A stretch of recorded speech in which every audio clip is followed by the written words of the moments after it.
Hello everyone, it's Max from Evike Europe Studios. I'm very happy to see you again to talk about a topic that many players often underestimate. You guessed it, batteries. When starting airsoft with a brand new AEG, your efficiency will not depend exclusively on this great airsoft gun from a famous brand that you just bought or your great combat capabilities. Firstly, because you probably got these combat capabilities of yours playing like Call of Duty.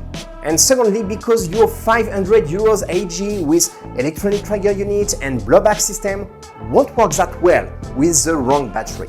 If your combat capabilities can be improved by playing airsoft more often, well, at least you can use the right battery into your airsoft gun for an instant performance boost and not feel like you wasted your money. There are several battery technologies that we use in airsoft, and they mostly come from the RC hobby world: the NiMH, the LiPo and the LiFe.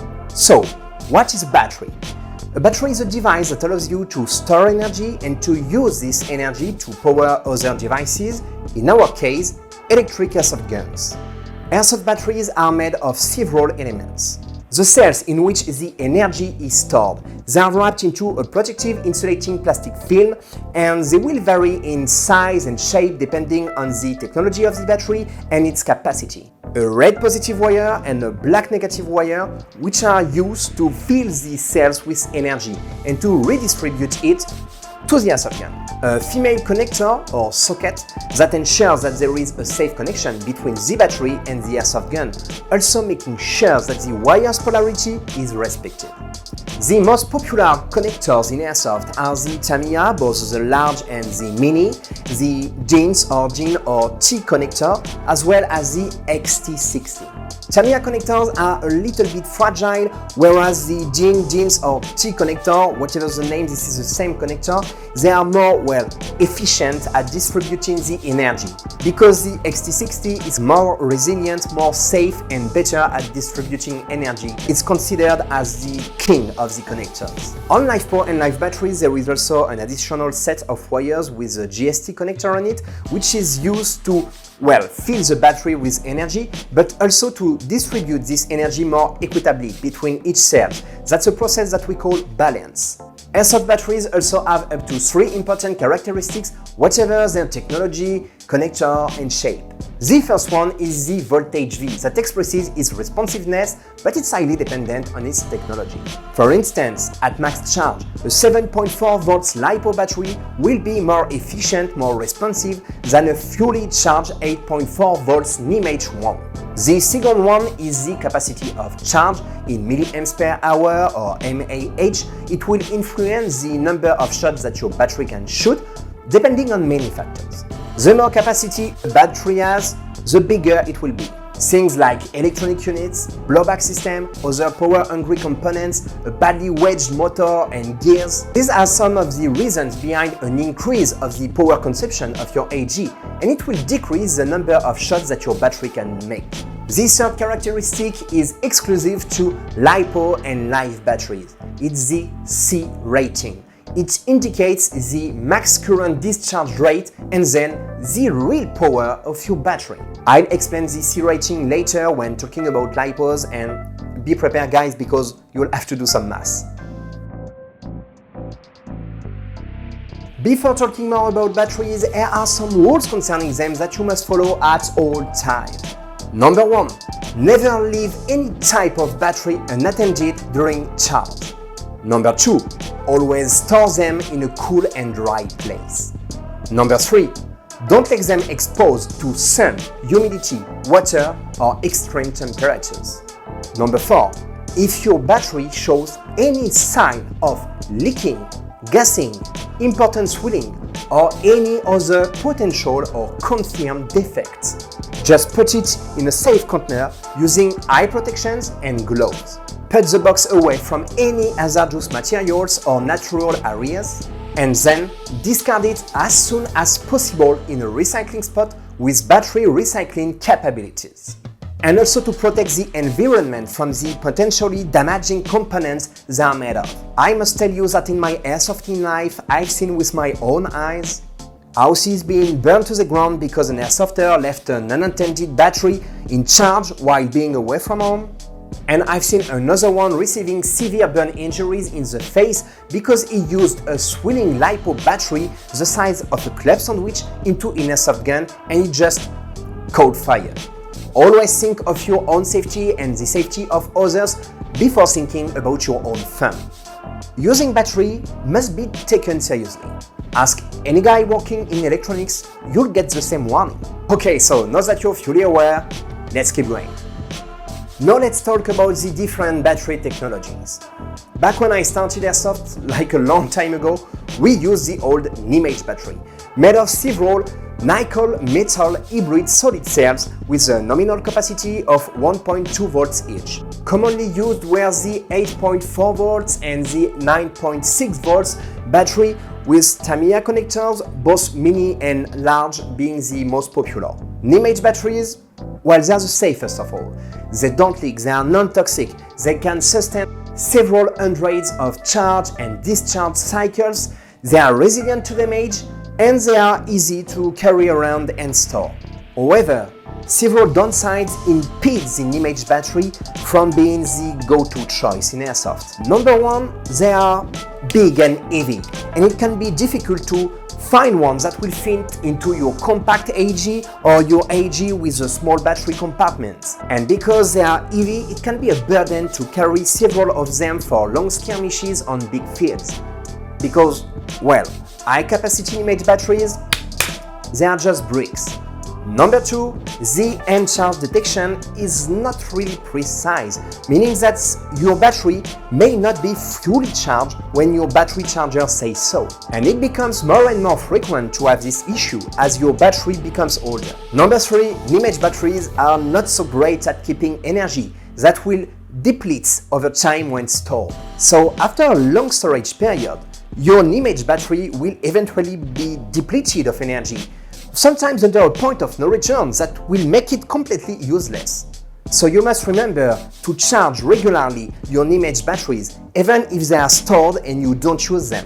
It also means that after a day of playing Airsoft, it is recommended to charge your NiMH batteries that you use during this skirmish before storing them, or they will lose their remaining energy and become useless. Number four, over a gaming day, you'll probably notice that your AEG becomes less and less responsive as you use your battery until the gearbox just stops working. That's because NiMH batteries lose their responsiveness as their energy is being drained. They are therefore less effective than their more recent counterparts, the LiPos and the LiFe batteries. So you better have a lot of NiMH batteries on you if you plan to shoot a lot, or you'll quickly have a sluggish shooting and ineffective airsoft gun. And that's even more critical if your AEG has a battery compartment of a limited space or can only take batteries of a specific shape. LiPos are probably the most commonly used batteries in Airsoft today. They are made from several cells containing a lithium-ion polymer gel called electrolytes. They are mostly available in two voltages, the common 7.4 volts that can be used in all AEGs, and the powerful 11.1 volts that can only be used in AEGs designed or upgraded to sustain it.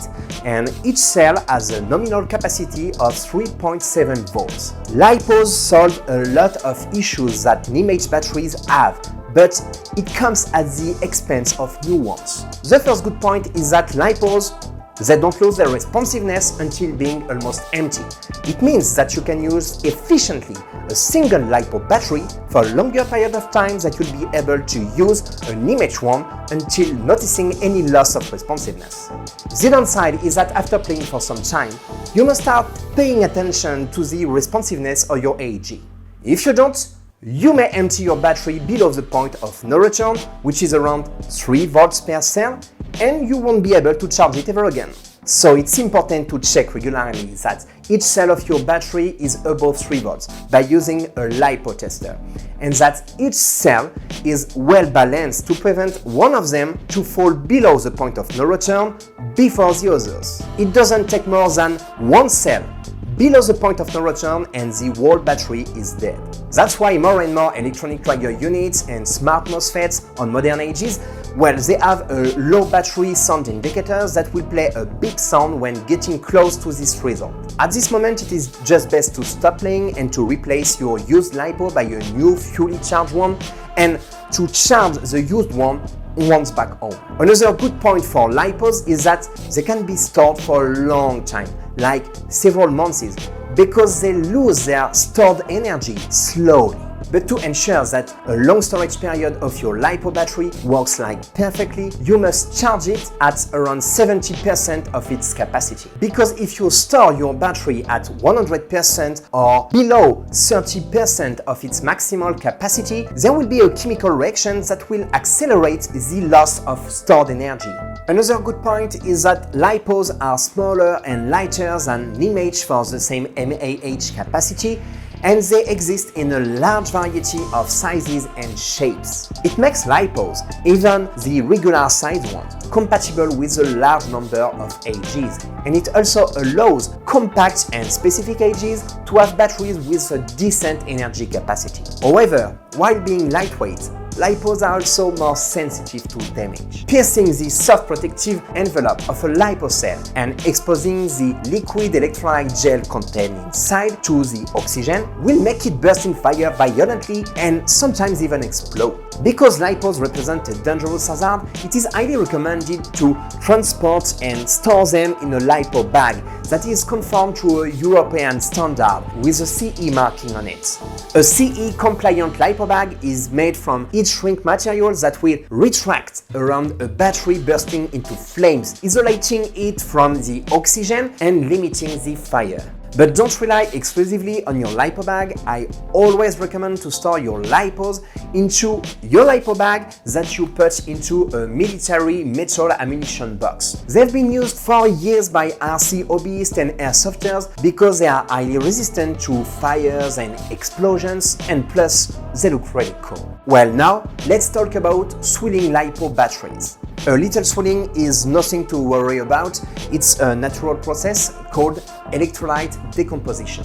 When used, the electrolyte gel endures a chemical breakdown during which the oxygen and the lithium, amongst other elements, separate, creating gas and inflating the cells. However, a LiPo starting to be rounded on its edges shouldn't be used ever again because it's about to burst. This phenomenon can be seen on old, misused, badly charged or badly balanced LiPos. Do you remember my disclaimer earlier in this video? Well, apply all my recommendations if you're experiencing any issues, and you can also contact the Evike Europe support if you have any doubts. Enough with all the bad sides of the LiPos, and now it's time to do some math. As previously said, on LiPo and LiFe batteries, there's also the battery discharge rate in C or C rating, which is the ability of the battery to send power safely into your airsoft gun. Airsoft batteries are often 20 or 25C and sometimes 30C or even above. It's a multiplying factor. A 30C battery can discharge at a rate of up to 30 times its capacity. So if you have a 2500 milliamps or 2.5 amps per hour battery, it will be able to discharge up to 75 amps. But its duration of use at this rate must also be divided by 30 times. 1 hour is 60 minutes, and 60 minutes divided by 30 is 2 minutes. So if you take your 2500 milliamps per hour battery with a 30cc rating, it will be able to sustain a maximum continuous current draw of 75 amps for 2 minutes. If your airsoft gun configuration only requires 15 amps to work perfectly, it will only draw the required current, not the 75 amps. So, with the exact same battery that is able to deliver a maximum continuous current draw of 75 amps, you take this number, you divide it by the 15 amps of your airsoft gun configuration requirement, and you got 5. And because your airsoft gun configuration is 5 times less hungry than the maximum continuous current draw that the battery is able to deliver, it increases the duration of use by 5 times. If this battery is able to deliver 75 amps for 2 minutes of continuous fire with a 75 amps airsoft gun configuration, with an airsoft gun configuration that only requires 15 amps to work perfectly, you can multiply the duration of use by 5. 2 by 5 is 10 minutes of continuous fire. The C rating of most airsoft batteries is well enough for AEGs, regular or upgraded one. But if you plan to make a really power-hungry configuration, you should check the amps requirement of each component first. That's even more crucial if you don't know exactly how many amps you will require. Just choose the highest C rating available. Because using a battery with low C rating in a really power-hungry configuration, it can result in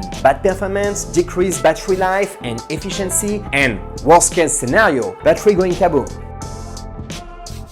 LiFe or LiPo or LiPo 4 were designed to combine the best of the two worlds, to be as safe as the NiMH technology while being as performing as LiPos. However, they are not still very common on airsoft fields. Airsoft LiPos are 9.9 volts. They are made from 3 cells of a nominal capacity of 3.2 volts each and containing a liquid electrolyte made from lithium, iron and phosphate. This composition is well explored at catching fire than the LiPo's electrolyte. It grants the LiFe batteries a better life expectancy than the NiMH one, and it's more durable than the LiPos. However, it has a reduced capacity for its mass and volume compared to LiPo and NiMH technologies, so it can store less energy. And because LiFe batteries are supposed to have performances as great as LiPos, you should keep a great trigger responsiveness even on long gaming days. Cost speaking, they are more expensive than NiMH batteries, but they are less expensive than LiPos, so it's the perfect in-between, to be fair. LiFe batteries may become more and more popular in airsoft because they have a lot of good sides and they are already becoming more and more popular in other sectors outside of airsoft, such as the Chinese electric car industry. However, their downsides are real, especially the limited capacity and the lack of responsiveness compared to an 11.1 volts LiPo.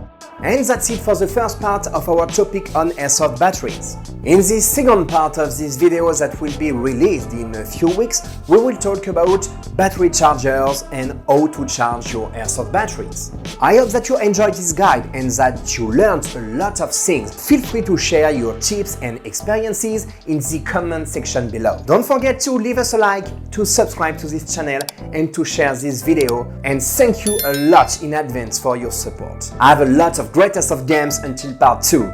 See you soon, airsofters!